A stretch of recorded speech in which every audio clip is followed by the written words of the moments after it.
평택을이 뜨겁게 타오르고 있습니다. 민주당 김영남과 혁신당 조국, 범진보 진영의 두 거물이 외나무 다리에서 만났습니다. 조국 사퇴를 소환하며 정면 돌파를 선택한 김영남과 인위적 단일화는 없다며 배수진을 친 조국. 과연 평택 시민들은 누구의 손을 들어줄까요?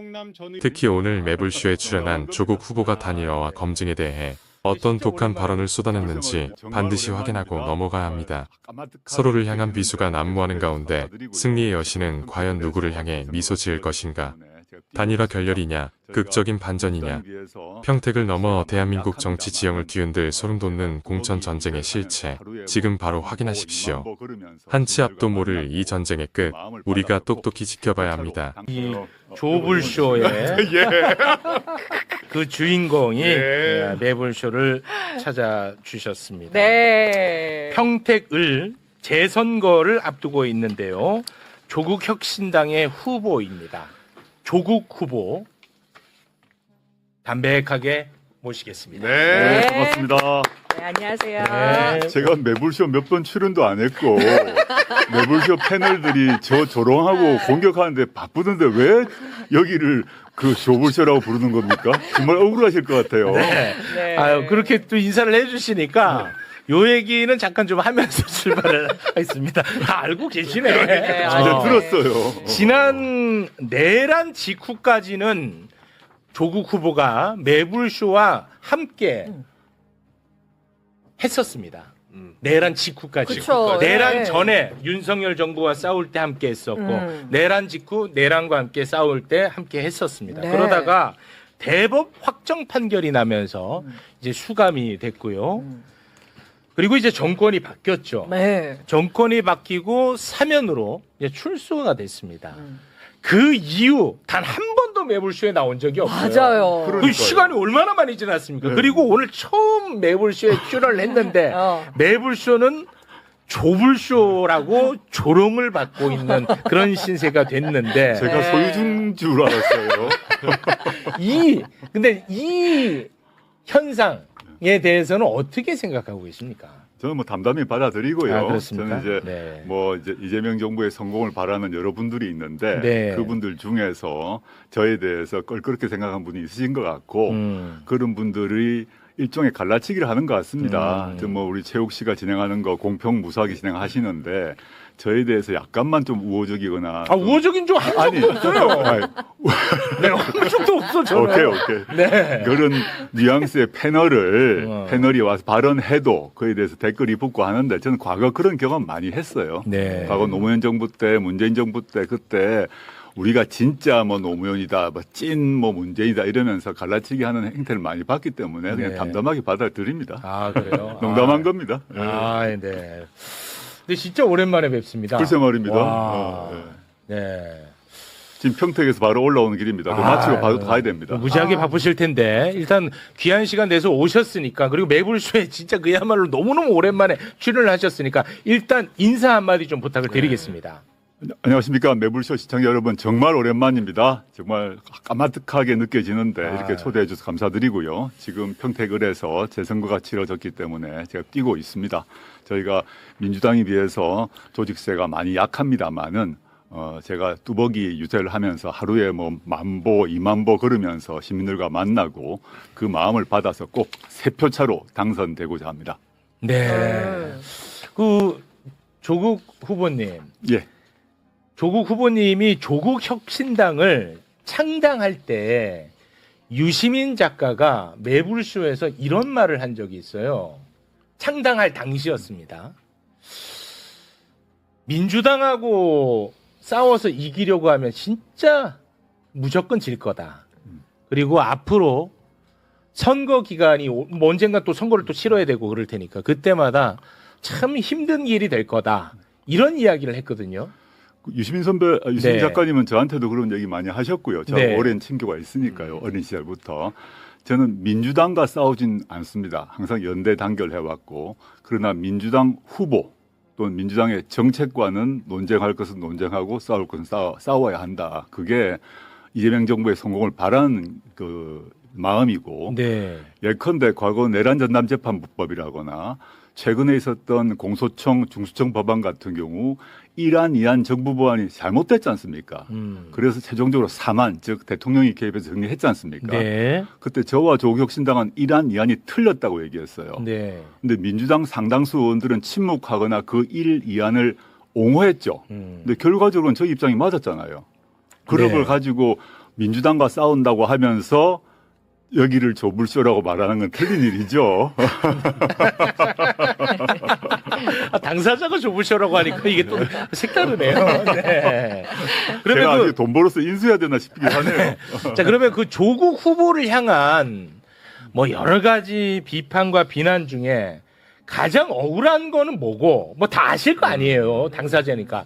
가장 억울한 건 뭐고, 가장 뼈 아픈 건 뭡니까? 저에 대해서 이제 비난 중에 가장 억울한 것 중에 하나는 네.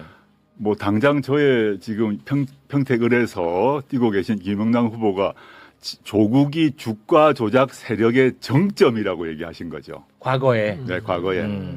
그러다가 요즘에 논란이 되니까 자신은 조국 일가라고 말했을 뿐이라고 말을 바꾸셨는데 그건 방송에 나와 있습니다.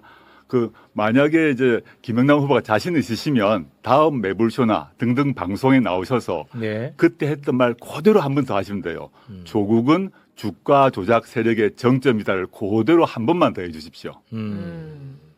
바로 법적 문제가 되거든요. 네. 본인은 거짓말 안 하시고 문제없다 하셨으니까 그 말 그대로 한번 해주시면 좋겠다 싶을 거예요. 네. 그게 이제 제가- 가장 억울한 비판 중에 하나고. 사모펀드 건으로 제가 도배가 되었고 2019년에 제가 주가 조작 세력의 정점이라고 공격했던 분들이 아주 많았고 저는 주가 조작 세력으로 단 한 번도 기소가 된 적이 없어요.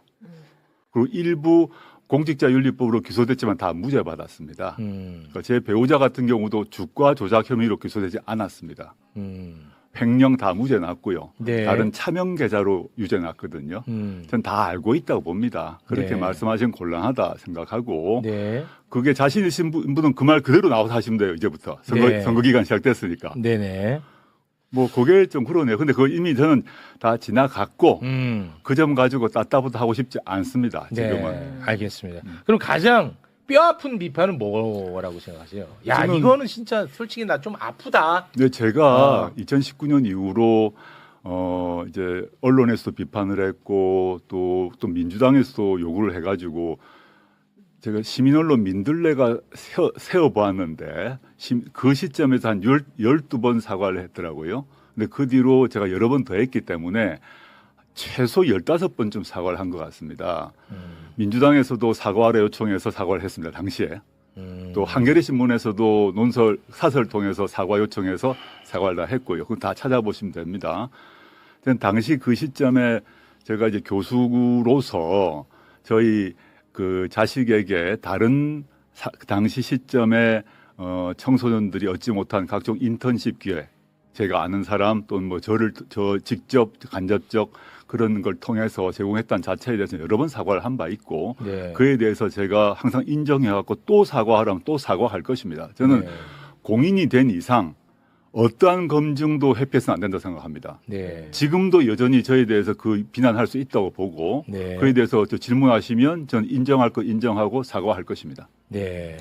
소위 말하는 그 뭐 내로남불 프레임과 네네. 관련한 네네. 부분에 대한 입장을 또 말씀하신 것 네네, 같습니다. 그렇습니다. 그거는 솔직히 가장 뼈아픈 비판이다. 그렇죠. 제 스스로 흠결이고 성찰해야 될 부분이고요. 물론 네. 법률적으로 따질 게 있긴 합니다. 근데 그 얘기를 제가 하고 싶지 않다. 네. 그 시점에 뭐 저는 직접 관련되지 않습니다. 뭐 저의 배우자의 표창장 문제에 대해서 여러 가지 문제를 할 수 있지만 네네. 저는 그런 얘기는 하고 싶지 않다. 네. 일단 그 넓게 봐서 제가 한 16번 사과를 했고 앞으로도 그 점에서는 사과를 할 생각이고요. 네. 근데 그 점을 가지고 다투어야 될 시기는 아니라고 보고 네. 지금부터는 정치인 조국의 비전과 정책을 가지고 논의를 하는 게 맞다고 봅니다. 네, 알겠습니다.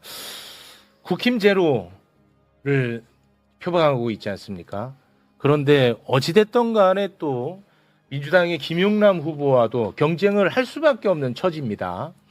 이제 그래서 제가 좀 궁금한 질문이 하나가 있는데 민주당을 지지하는 분들의 뭐 많은 분들은 김용남 후보를 이제 지지를 할 테고 그런데 이제 반면에 국민의힘에 굉장히 비판적인 생각을 갖고 있는 분들 국힘 제로에 그 동조하는 분들, 이분들은 조국 후보에게 표를 줘야 될지 김용남 후보에게 표를 줘야 될지 굉장히 고심이 깊을 걸로 생각됩니다.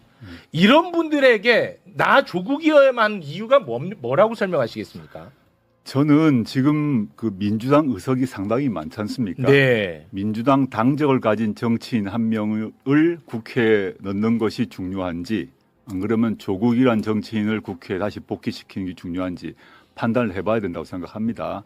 저는 김영남 의원 뭐 개인적으로 잘 알지 못하지만 훌륭한 분이라고 생각합니다. 그렇지만 제가 아까 저 스스로도 검증 받아야 되고 평가 받아야 되거든요. 네. 그걸 회피할 수는 없습니다. 근데 김영남 의원께서 이제 국민의힘 시절에 네. 저는 김 의원께서 국민의힘 계시다가 민주당 합류한 거 잘하신 일이라고 생각하고 박수 친다고 박수 칩니다. 네네. 근데 국민의힘 시절에 세월호 법안에 반대한 12명 중에 한 명이었어요. 그리고 세월호 특조위에 대해서 세금 낭비라고 했습니다. 이태원 참사의 원인은 광화문에서 용산으로 시위한 그 사람들 때문이라고 얘기했습니다. 그리고 백남기 농민 돌아가셨을 때 이게 불법 시위로 인한 그 지역적 사고로 말씀하셨어요. 이거는 민주당이 지금까지 이 세 사건에 대한 평가와 완전 반대입니다. 네. 저는 과거 국민의힘 시절에 그런 말씀하신 게 분명하기 때문에 네. 그에 대해서는 공개 사과해야 된다고 보고요. 두 번째는 그건 과거라고 합시다. 자 그러면 하나만 더. 아, 네. 민주당에 입당하시고 난 뒤가 더 중요하다고 보는데 네네. 이분이 민주당에 입당하고 난 뒤에 이 이재명 정부는 검찰 독재 정권을 무너뜨리고 만들어진 정부입니다. 네. 핵심적 시대 과제가 검찰 개혁입니다. 네, 그렇죠. 근데 민주당원이 되고 난 뒤에 예컨대 저희 당의 박은정 의원과 논쟁을 하면서 수사 지휘권, 검사의 수사 지휘권 부활해야 된다고 하셨어요.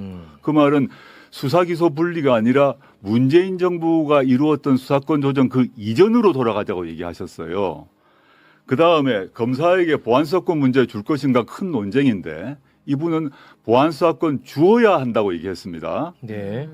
세 번째 이제 검찰 개혁만 가지고 얘기하겠습니다. 네네. 세 번째 뭐냐면 최근에 아까 제가 말씀드렸던 공소청 법안, 중청 법안 1안, 2안, 3안 나와서 최종적으로 3안으로 되었고 저와 조국혁신당은 1안, 2안은 안 된다고 했지 않습니까? 이분은 정부 법안, 즉 폐기되었던 1안, 2안이 옳다고 하셨어요.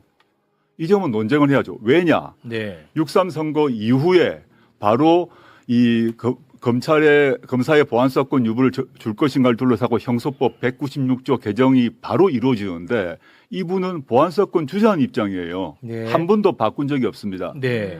그러면 민주당원을 포함하여 민주진보 진영의 유권자분들께서는 향후 진행될 검찰개혁 등 각종 사회개혁에서 어떤 사람이 국회에 들어가는지 맞는지를 판단을 해야죠. 네. 저는 당연히 제가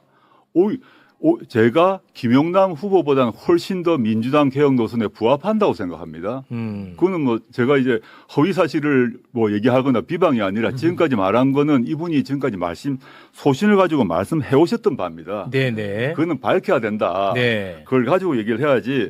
저는 우리 아까 민주당원 또는 뭐 넓은 의미의 민주진보 진영의 국민들이 많이 계신데 질문을 던져야 한다고 봅니다. 네. 당적이 민주당이면 모든 문제가 사라집니까? 과거의 발언이나 또 현재 소신이 반개혁적이라 하더라도 모든 게 면죄부가 이루어집니까? 또는 당적이 민주당이 아니면 반대의 일이 발생합니까? 전 아니라고 봅니다. 네. 그러면은 아까 이제 말씀하신 것 중에 제가 좀 질문을 좀 드리겠습니다. 예. 김용남 후보의 이제 과거 입장과 관련해서 사과 요구를 하셨는데 사과를 하면 이것에 대해서는 더 이상 이제 문제 삼지 않는 건가요? 저는 이제 과거에 이태원 이런 문제가 그다음에 이제 용산 참사 백남기 네. 농민 같은 경우는 저한테 사과할 일이 아니고요. 아니 그러니까 국민께 사과를 대국민 해야죠. 사과를 만약에 한다면 전 사과할 용기를 발휘하셔야 된다고 봅니다. 네. 그래서 그러면 이것과 관련해서는 더 이상 문제 삼지 않는 많죠. 건가요? 그러니까 저는 국민께 사과하고 네. 현재 민주당원이시잖아요. 민주당원에 부합된 행동을 하셔야 되고요. 네. 저희가 사과를 요구한 거는 저한테는 저에게 주가 조작 세력의 정점이라고 한 부분은 제가 국민의힘 시절에 대변인이 있다 보니까 그런 발언 했습니다. 그러면 되는 거 아닙니까? 네. 근데 알겠습니다. 그렇지 않고 나는 틀린 게 없다 이런 말 하는 건 좀 과하죠. 네. 그때 제가 국민의힘이 있었기 때문에 그런 말 했습니다. 그러고 술 넘어가면 되시잖아요. 네. 그것도 안 하고 알겠습니다. 그건 제가 아니다. 이걸 왜 여쭤보냐면 김용남 후보가 지난번에 매불쇼에 나왔었어요. 네, 나와서 이런 말을 했어요. 네. 나에게 먼저 하지 않으면 나는 이번 선거는 어떤 선거인지 내가 너무 잘 알기 때문에 네거티브 절대 하지 않겠다라는 입장을 밝혔기 때문에 저는 가급적이면 좀 아름다운 경쟁으로 마무리했으면 하는 바람에서 확인 차원에서 한번 여쭤본 거였습니다. 저는 최욱 네. 앵커 말에 네거티브란 단어 자체가 잘못됐다고 봅니다. 그건 프레임이거든요. 네네네. 모든 선거는 상대 후보에 대한 검증을 해야 됩니다. 뭐 그렇죠. 네. 검증하지 않고 물론 허위 중상, 뭐 그다음에 조작, 뭐 흑색 선전 그건 네거티브죠. 네. 그러면 국민의힘 사람들에게 우리 검증 안 합니까? 해야죠. 당연히 하죠. 네. 그러니까 허위 중상을 했다. 뭐 이거 조국이가 살인범이다. 뭐 이렇게 하는 건 다른 문제죠. 그렇죠. 김용남이 뭐 어떤 뭐 성추행범이다. 그 정말 나쁜 짓이죠. 네네네. 공인으로서 자신이 했던 과거의 언행, 그 다음에 검찰개혁이나 각종 사회개혁 관련해서 자신의 비전과 정책에 대해서는 당연히 국민으로부터 검증받아야죠. 네. 저도 마찬가지입니다. 네, 네. 근데 그것을 네거티브라고 말하면서 검증을 네거티브라 말하는 것은 그 자체가 프레임이에요. 네, 알겠습니다. 특정한 이유가 있고 목적이 있는 프레임이죠. 네. 그건 동의를 좀 못합니다. 알겠습니다. 그거는 이제 그렇게 정리하고 그리고 이제 지금 이제 검찰 개혁과 관련해서 보안 수사권에 대한 입장을 밝혀야 된다라고 네네. 말씀을 하셨습니다. 제가 알기로는 보안 수사권을 줘야 된다는 것으로 저는 알고 있거든요. 저도 관련해서 방송을 좀 많이 했기 때문에 네. 뭐 어제 갑자기 입장이 바뀌지 않는 이상 아마 거의 유지되고 있을 거라고 생각을 하거든요. 그런데 민주당 지금 현재 국회의원 중에서도 보안 수사권을 줘야 된다고 생각하는 사람들도 많이 있을 거 아닙니까? 계시죠. 소수지만.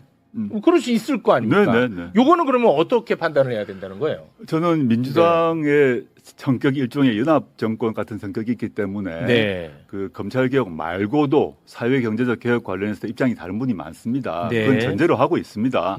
그걸로 문제 삼는 게 아니고, 근데 여러 가지 정책에서 의견차가 강온 좌우가 있을 수밖에 없지요. 네. 그런데 검찰 개혁 문제는 그거와 성격이 다른 과제입니다.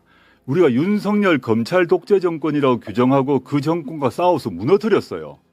과거에 우리가 전두환 군사 독재 정권이라고 규정하고 싸워서 감옥 가서 무너뜨리고 난 뒤는 군사 독재가 완전히 일어날 수 없도록 발본색원 했거든요. 네. 우리가 독재란 말을 그냥 서비스 차원에서 립 서비스를 한 게 아닙니다. 검찰 독재 정권이었어요. 그럼 검찰 독재가 부활하지 않도록 하는 것은 시대적 과제고 모든 최상위의 과제입니다. 그 점에서 그 민주당 안에서도 보안 수사권을 인정해 주자고 말하신 분이 계신 걸로 알고 있으나 네. 대통령을 포함해서 공식적으로 말씀하신 것, 그 대통령의 국정과제 등에서는 분명하다고 보거든요. 그 점에서 저는 이제 뭐 매불쇼 자주 보지 못합니다만은 네. 최욱 앵커께서도 보안 수사권의 그 남용에 대한 예 여러 번 드신 거 제가 방송 본 적이 네, 있는데 맞습니다. 네. 이거는 논쟁의 문제가 아니라 팩트거든요.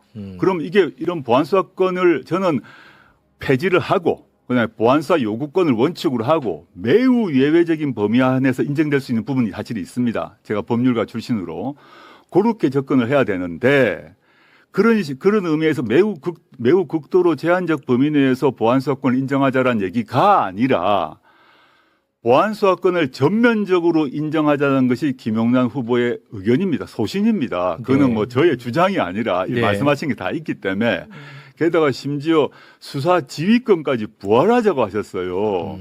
이거는 검찰 독재를 완전히 봉쇄하고 윤석열 같은 정치 검사들이 나타나지 못하도록 만들기 위해서는 필연적으로 해야 되는 제도적 1차 과제입니다.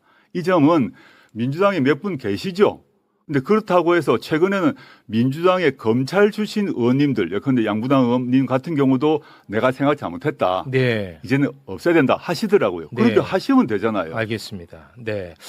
매불쇼를 자주 보지 않는다는 말씀은 굉장히 달콤하게 들렸습니다. 달콤해요. 아, 오늘 가장 큰 쾌거가 아닌가 그런 생각을 해봅니다. 지금 굉장히 과열되고 있는 상황에서 야, 함께하는 분들도 숨 죽여서 보고 있네. 맞아요. 이게 좁을 쇼가 아닌가. 요놈들도 아주 그렇게 보고 있는데. 제가 하나만 더 말씀드릴게요. 네네네. 최근에 가장 뜨거운 이슈가 공소 취소 아닙니까? 안 그래도 이따가 여쭤보려고 말 나온 게 먼저 할게요. 네네네. 제가 사실은 민주당에서 공소취소 법안 이번에 특검 법안에 포함시켜서 제출했고 그걸 법안 자체는 아직 공개가 안 됐습니다. 그 의정 국회망에 안 떠 있는 상태인데 네네. 사실은 공소취소 문제를 제일 먼저 제기한 사람이 접니다. 네. 기록을 찾아보시면 작년 9월에 제일 제가 먼저 얘기했고 민주당이 재판중지법 만든다 그럴 때 그거 안 된다. 재판중지법 안 되고 공소취소로 가야 된다 해가지고 그 후로 청와대에서 재판중지법 중단하라고 지시하고 재판중지법 접었어요 그때. 제가 이제 공소취소를 계속 주장해왔어요. 네. 그런데 민주당도 지금 법안을 냈고 저는 물론 시기와 방법 경로는 법안은 좀 세밀하게 다듬어야 된다고 봅니다. 네네. 지금 언론 보도를 통해서 본 걸 봐서는 저로서는 이거 좀 다듬을 필요가 있겠다 생각을 하는데 그건 좀 뒤의 일이고 네네. 그냥 공소취소 필요성을 얘기했는데 공소취소 이 사안은 대장동 사건 아닙니까? 네. 지난번에 며칠도 안 됐죠.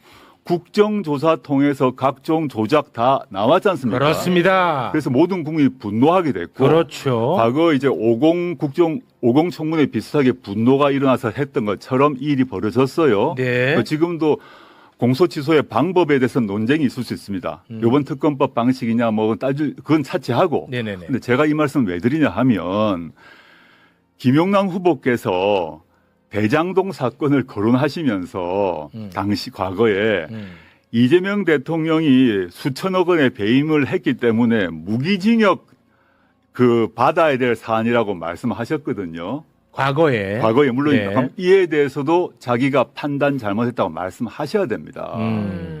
지금 침묵하시고 있는데 네. 저는 공인은 특히 선거에 나온 공인은 자신이 과거에 발언 중에 잘못된 건 잘못했습니다. 네. 내가 그때 이래서 이랬습니다. 정리를 하셔야죠. 네. 지금 답을 안 하시잖아요. 이런 질문에 대해서. 이건 네거티브가 아니죠. 지금 가장 최근에는 공소취소, 좀 더 가까이는 중수청 법안, 공소청 법안, 더 거꾸로 가게 되면 보안수사권 등등에 있어서 이 민주당 당원이 되시고 난 뒤에 김영남 의원이 밝혀오신 자신의 소신은 네. 저는 이재명 정부의 국정 철학과 맞지 않다고 보고 오히려 제가 일관되게 주장해왔던 보안사건 안 된다. 공소취소 해야 된다. 그다음에 중수청 법안, 공소청 법안 이래야 된다는 게 결과적으로 다 보면 이재명 대통령 입장과 맞지 않습니까? 네. 알겠습니다. 이거를 판단하는 것이 맞지 단순히 어떤 사람이 특정 선거 시기에 당적이 A이기 때문에 무조건 옳고 어떤 사람은 그 특정 시기 특정 선거에서 당적이 B이기 때문에 공격하고 그 B가 출연하면 조불쇼가 되는 겁니까? 그 조물쇼 좀 그만하세요. 네.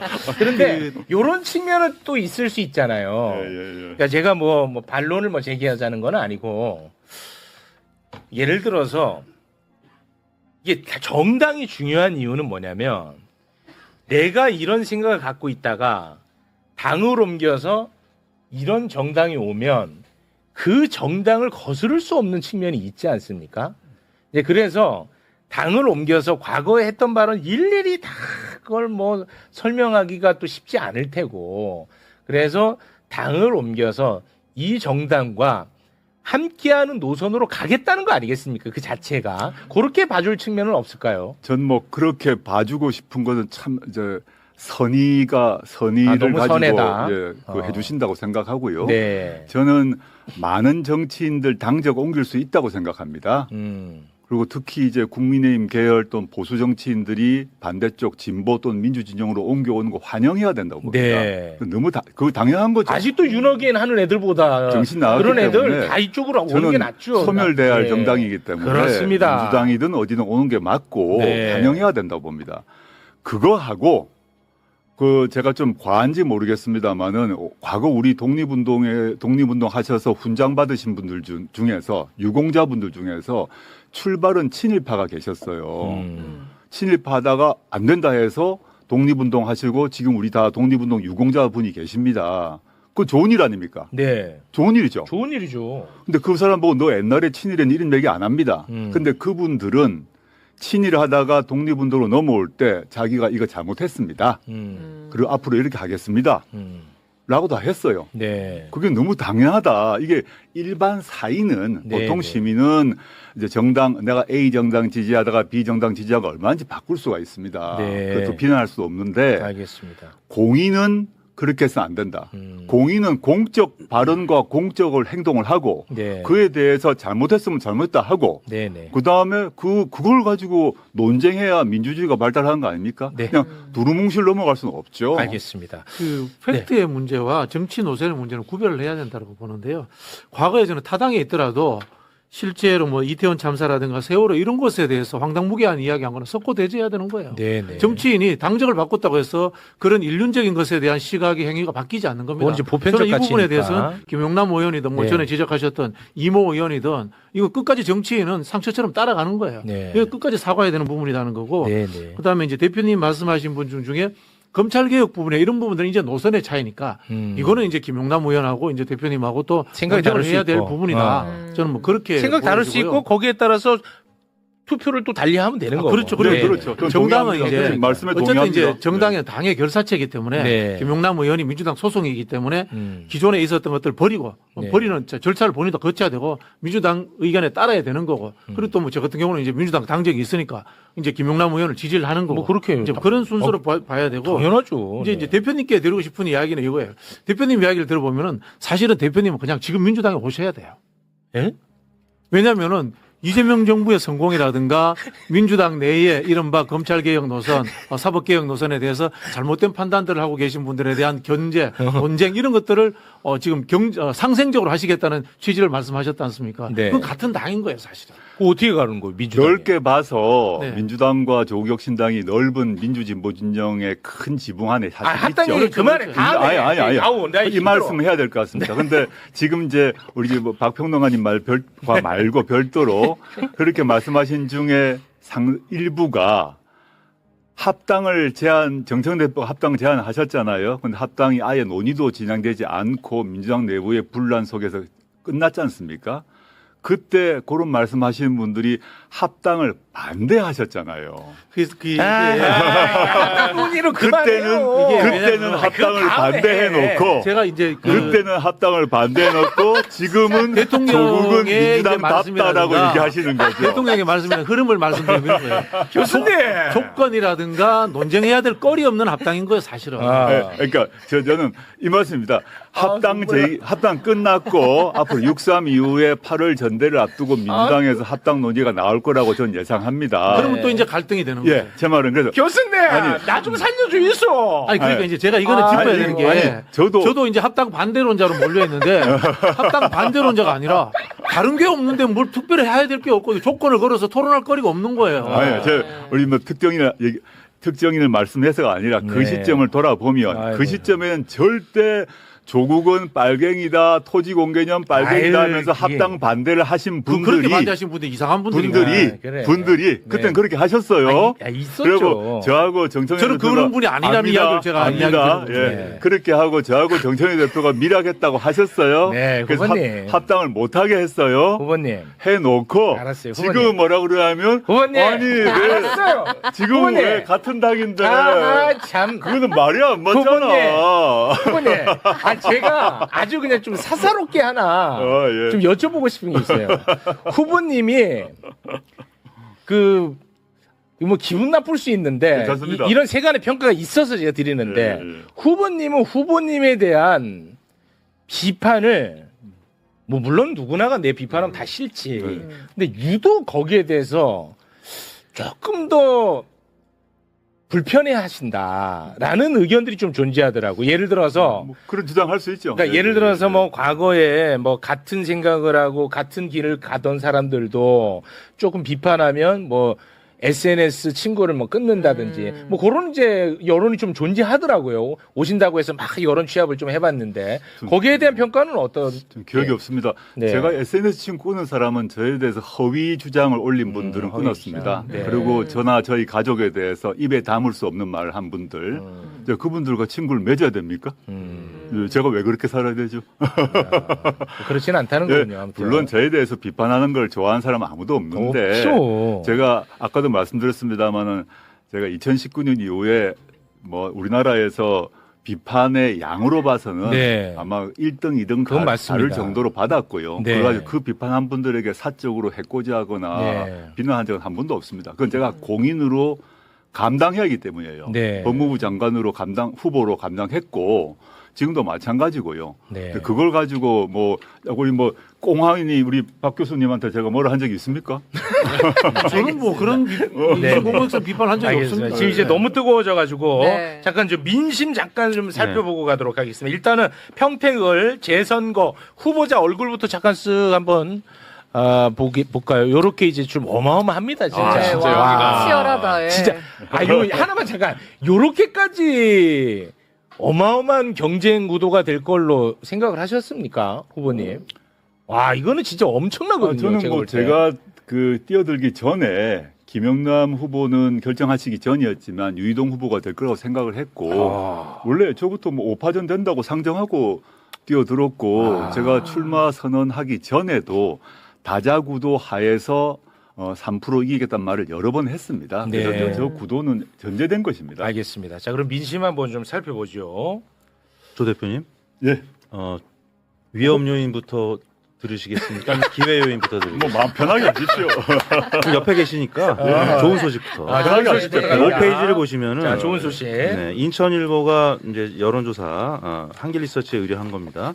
여기에 보시면은 5페이지에 보시면 범여권 단일 후보 적합도에서 조국 대표님이 김용남 의원님을 소폭 오차범위 내에서 앞서는 그런 결과가 나왔습니다. 이건 이제- 단일 후보 적합도? 네네. 단일 후보 적합 범여권. 만약에 이제 1대1 구도가 될 경우에는 보수도 단일화해야 되고 진보도 단일화해야 되니까 네. 이런 긍정적인 소식을 먼저 전해드리고 이제 네. 약간은 이제 아픈 소식일 수 있는데 좀 아픈 소식. 바로 4페이지에 보시면은 전체 다자 구도에서는 김영남 후보가 조금 앞서기 예, 시작했습니다. 맞습니다. 네, 결과가 맞습니다. 나타났습니다. 차이가 많이 났네.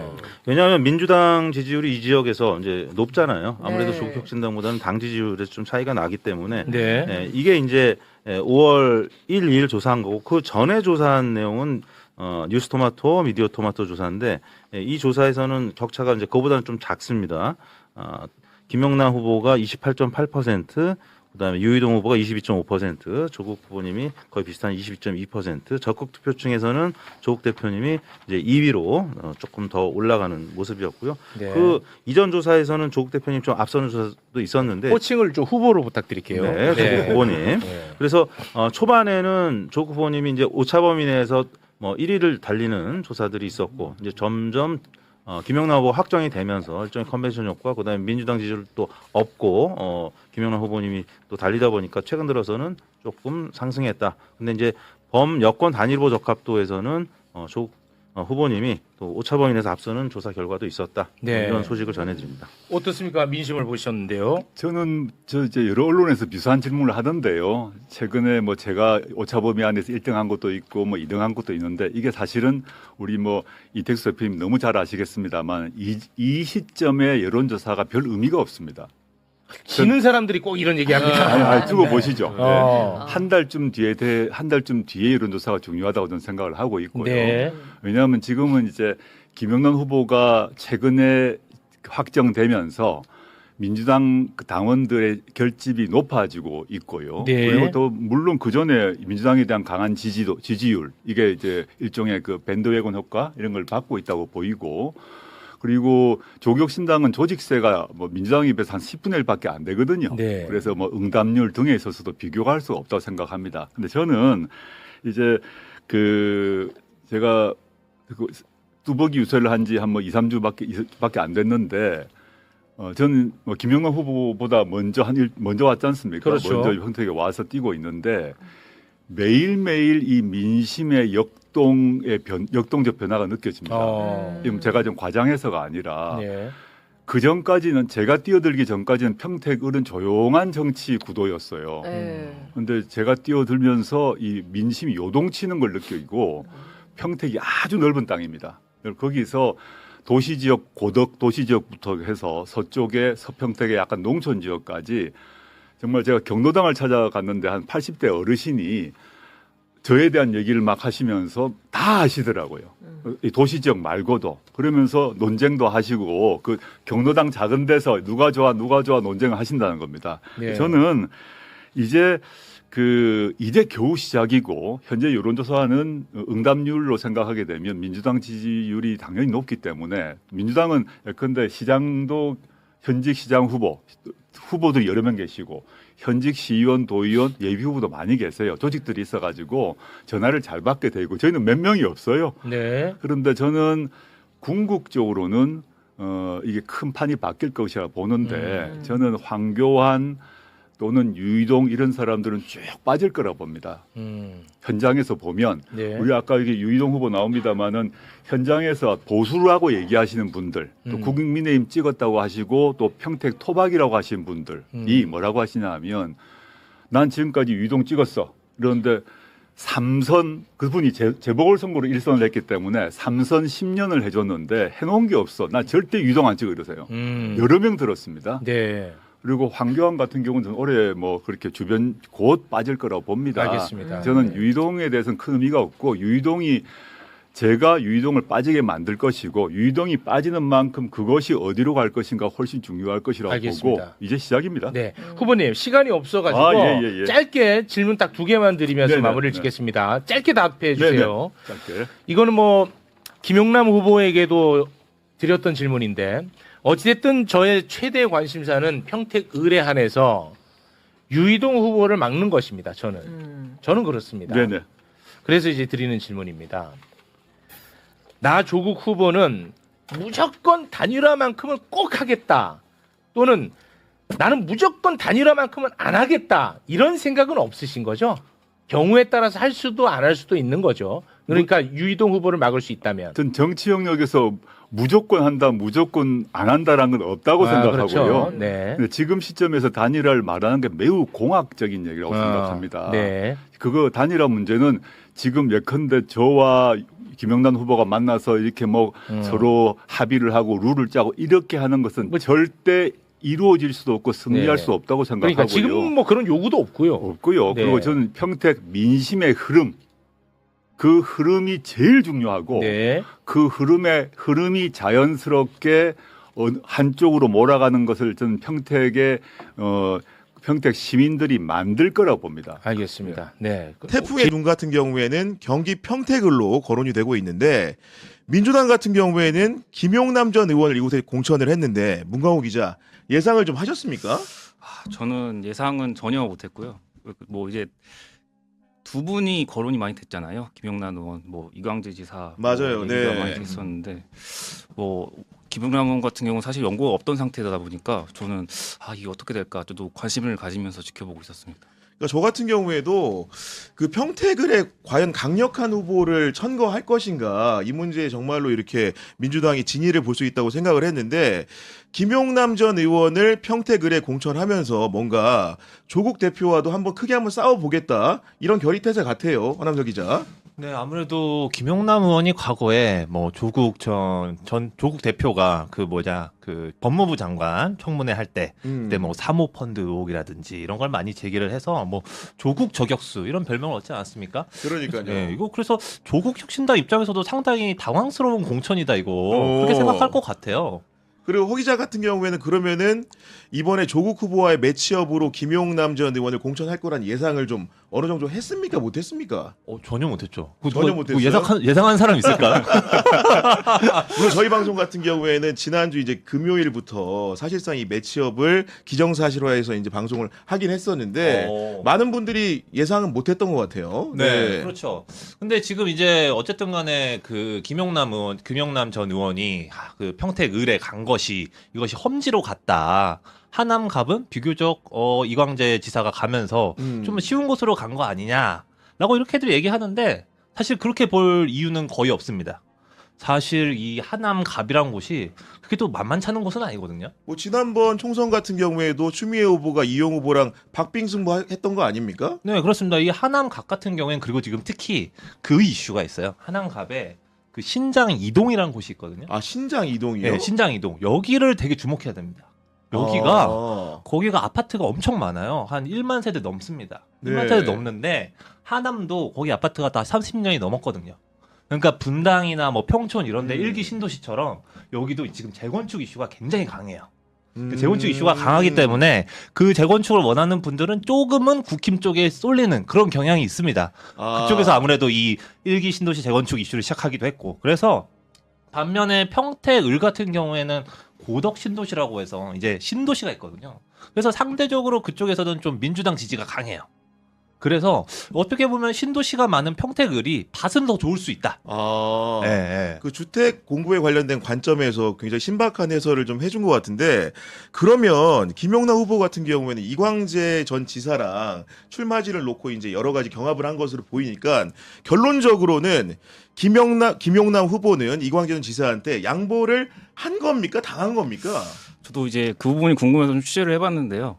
뭐 재밌는 말씀하시는 분이 또 계시더라고요. 이게 김용남 의원 같은 경우는 어떻게 보면 이제 당적을 옮겨서 출마를 하게 된 경우인데, 그 뭐 누가 서자한테 따뜻한 밥 주겠냐, 뭐 이런 말씀을 따뜻한 밥 주겠냐? 이광재 네. 지사 같은 경우는 민주당에서 이제 정통 출신이시고 좀 오랫동안 당적을 갖고 계셨으니까 그런 부분들을 이제 생각을 해보면 굳이 이제 당이 아무리 뭐 팔이 또 안쪽으로 기운다고 뭐 김용남 의원보다는 이광재 지사에게 그래도 조금이나마 양지를 좀 공천하지 않았겠느냐라고 네. 해석을 하시는 분이 계시더라고요. 또 뭐 그런 네, 네. 점에다가 플러스로 이광재 지사 같은 경우는 이제 강원지사 사실은 원래 이전에도 하셨고 이번에도 사실 출마를 고민하시다가 그 우상호 수석하고의 대결 구도가 되니까 이제 자진해서 좀 먼저 이렇게 양보를 하셨잖아요. 그래서 사실 당에서 그런 부분도 고려를 안 할 수는 없었을 거라고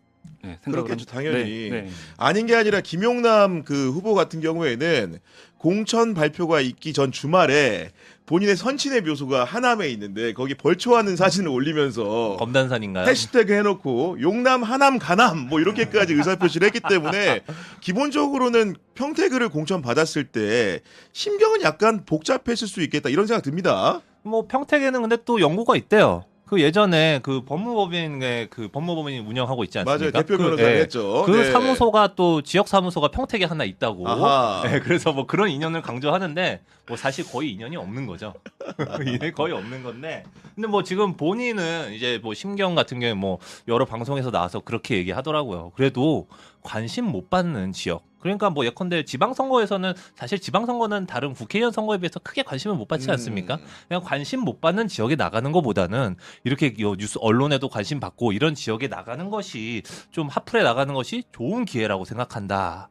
이렇게 뭐 자비하는 네. 건지는 모르겠지만 그렇게 말씀을 하고 계시더라고요. 네, 그런 상황 설명해 주신 네. 거고, 그러면 김용남 후보를 평택을에 보낸 민주당의 저희는 좀 어떻다고 봐야 되는 겁니까? 그 뭐 결국은 선거 전략상의 어떤 고민들이 많이 있었을 것 같거든요. 그 김용남 의원이 가지고 있는 어떤 정치적인 자산, 그 기본적으로 이제 다선 이제 출신이시고 또 정치 경력이 또 오래 되셨다 보니까 조국 대표 같은 좀 인지도 높고 좀 거물급 정치인을 상대하기에는 좀 적합하다고 봤을 가능성이 있고요. 또 실제로 그 뭐 보수 정당에서 해왔던 그 평가들을 좀 보면 뭐 기획력이나 좀 전략적 사고가 좀 뛰어나다. 아, 그렇군요. 이런 식의 네. 평가들이 많이 있어서 그리고 또 아까 이제 선배가 말씀해 주셨던 조국 저격수 뭐 이런 부분들도 종합적으로 좀 고려한 결과 아닐까 네. 그렇게 생각합니다. 그야말로 이제 두 분 말씀을 종합하더라도 김용남 후보를 평택을에 보낸 것은 정말로 한번 크게 한번 조국 후보와 경쟁을 해보겠다 이런 의도로 이해할 수 있을 것 같은데, 본격적인 인물 비상구 탐구에 들어가 보도록 하겠습니다. 재보궐선거 최대 관심 인물로 등극한 김용남 후보 어떤 인물입니까? 네, 김용남 후보는 1970년생입니다. 출생 연도에 비해서는 좀 나이가 들어 보인다. 이런 평가도 좀 있고요. 그리고 경기도 수원 토박이고요. 네. 근데 이번에 평택에 출마를 하게 된 거고, 뭐 어린 시절을 보면은 뭐 수원 토박이 분들은 대부분 그렇습니다. 뭐 수원 화성에서 성곽에서 미끄럼틀을 타고 놀고, 뭐 그런 어린 시절을 보낸 것 같은데. 그런 서사들이 있다. 네, 그런 서사들이 있고, 그래서 수원에 굉장히 강한 분인데 이번에 평택으로 가게 된 거고, 그런데 이제 검사 출신이지 않습니까? 그러면 공부를 되게 잘했을 것 같은데, 근데 사실 중학교 때까지 공부를 별로 잘 못했대요. 아 그래요? 네, 중학교 때까지 공부를 잘 못하고 노는 걸 훨씬 더 좋아했는데. 아니 대학도 서울대 법대 간 거 아니에요? 네, 진학을? 그렇습니다. 네. 네. 그럼 굉장히 엘리트 코스를 밟은 사람인데, 그런데 이제 집이 좀 가난했던 모양입니다. 그 아버지가 중장비 기사로 일을 하셨는데, 그 대부분 좀 일용직이지 않습니까? 그 일거리가 일정치 않고, 그리고 지금 수원에 있는 경기도청, 뭐 그런 공사를 하실 때 중장비를 실제로 운행하고, 뭐 그런 일을 하셨다고 해요. 그리고 또 어머니 같은 경우에는 되게 짠한데, 이제 간장을 이제 도매로 떼서 손수레에 싣고 다니면서 팔러 다녔다. 야 지금 보이는 김용남 후보의 외관과는 전혀 네. 어울리지 않는 그런 예전 생활들이 있었네요. 굉장히 네. 몰끔하고 어떻게 보면 허허 막 이런 인상이어서 되게 유복해 보이기도 하는데, 그러니까. 그런 시절이 있고 또 뭐 한때는 만화 가게 이런 영세 자영업자 시절도 있었다고 해서 그런 어머니가 되게 힘들게 고생하시는 걸 보면서 아, 나 공부를 해야 되겠다 라고 결심을 한 게 중학교 3학년. 아 뒤늦게 철이 들어서 네, 공부에 전념하게 됐다. 네. 그래서 그때부터 이제 좀 중하위권에서 성적이 이제 상위권으로 쭉쭉쭉 올라가는 그런 과정들이 좀 있었다고 하고, 그래서 뭐 알다시피 이제 뭐 법대를 가고 검사가 되고 나서는 이제 계속 승승장구했죠. 사실 뭐 장관 정책보좌관 이런 거 하고, 또 첫 근무지가 이제 지금의 중앙지검인 그러면 서울지검이었습니다. 공부를 굉장히 잘했어야 가는 거거든요. 그렇죠. 이제 네. 예, 사법연수원 이런 데서도 성적이 굉장히 좋았을 그렇습니다. 것으로 보이고, 네. 예, 그리고 또 정치 임무는 나중에 이제 친박으로 했습니다. 아 친박으로 예, 했고. 친박근혜계. 예, 그리고 2012년에 이제 박근혜 대선 캠프를 지원하는 그런 경력이 있고요. 그리고 2014년에 이분 진짜 간단하게 보면 안 되는 게 2014년이 진짜 결정적인 해인데, 맞아요. 야당의 네. 손학규를 꺾고 국회의원이 됩니다. 경기도지사까지 하신 분을 꺾고, 꺾고. 장관도 한 분을 꺾고. 그때 손학규는 잠룡이었는데 잠룡. 예, 그래서 그때 이제 반짝 등장을 하면서 이분이 이제 주목을 받게 되죠. 근데 이분의 이력을 좀 듣다 보니까 검사를 했던 것들을 그때 무슨 일을 했는지를 궁금해하실 것 같은데 네로라는 정치인들과도 함께 근무를 했다는 얘기가 있더라고요. 그 네로라 하는 정치인들이 사실 이제 이름을 말씀드리면 윤석열. 일찌감치. 네. 네. 그리고 또 똑같이 이제 또 지금 옥살이를 하고 계신 분인데 권성동. 권성동. 예, 사실 이제 그렇게 어떻게 되냐면은 윤석열이 이제 대선 후보일 때 비서실장인 권성동 아닙니까? 그리고 그 캠프의 대변인이 바로 김용남이었습니다. 뭐 이렇게 되는 건데, 보면은 그들이 이제 광주지검에서 같이 근무한 이력이 있어요. 광주에서. 네, 광주에서. 근데 나중에 보면은 되게 역사가 아이러니한 게, 윤석열이 그 광주지검에서 근무한 경력 때문에 국정원 댓글 수사 당시에 좌천당하고 이럴 때 엄청 그 당시에 여권인 이제 새누리당부터 공격을 받거든요. 아, 그 근무 이력을 두고요? 근무 이력을 두고. 왜냐면은 윤석열이 그 전에 변호사로 검사를 하다가 그만두고 변호사 개업을 합니다. 하다가 다시 검사로 특채가 돼요. 맞아요. 태평양에 네. 갔다 왔어요. 태평양에 네. 갔다 네. 오고, 거기서 이제 특채가 된 게 광주지검입니다. 근데 이 지역이 광주다 보니까 이제 이거 가지고 이제 사람들이 이제 공격을 하는 거예요. 예. 아, 출신 성분을 따진 거구나. 쉽게 예, 뭐 얘기하면. 약간 어떻게 보면 네. 그런 거죠. 예, 공격을 하면서 이제 한번 보다 나중에 그 당시에 방송을 보면은 뭐 이제 김용남 그 의원이 이제 그 김용남 후보가 그때 이제 검사를 그만두고 국정원 댓글 수사 당시에는 이제 이제 정치 활동을 할 때였는데, 방송에 나와서 그때 보면은 윤석열의 그 댓글 수사 이런 걸 많이 비판하는 말도 많이 합니다.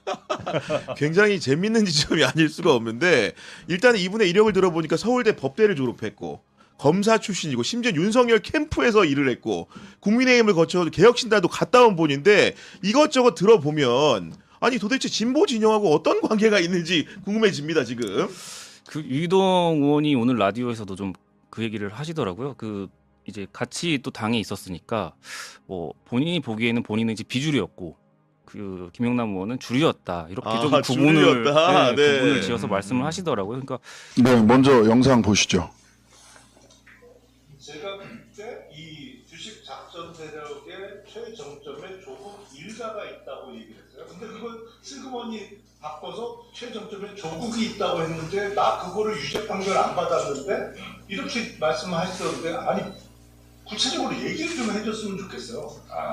조국 혁신당 측에서 저의 과거 발언 중에 뭐가 사실과 다르다는 건지 제가 일가라고 표현했어요 그때.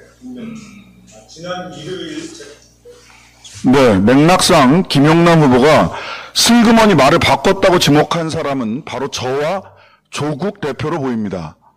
그러면 실제 슬그머니 말을 바꾼 사람이 누구인지 김 후보님 말씀을 들어보도록 하겠습니다.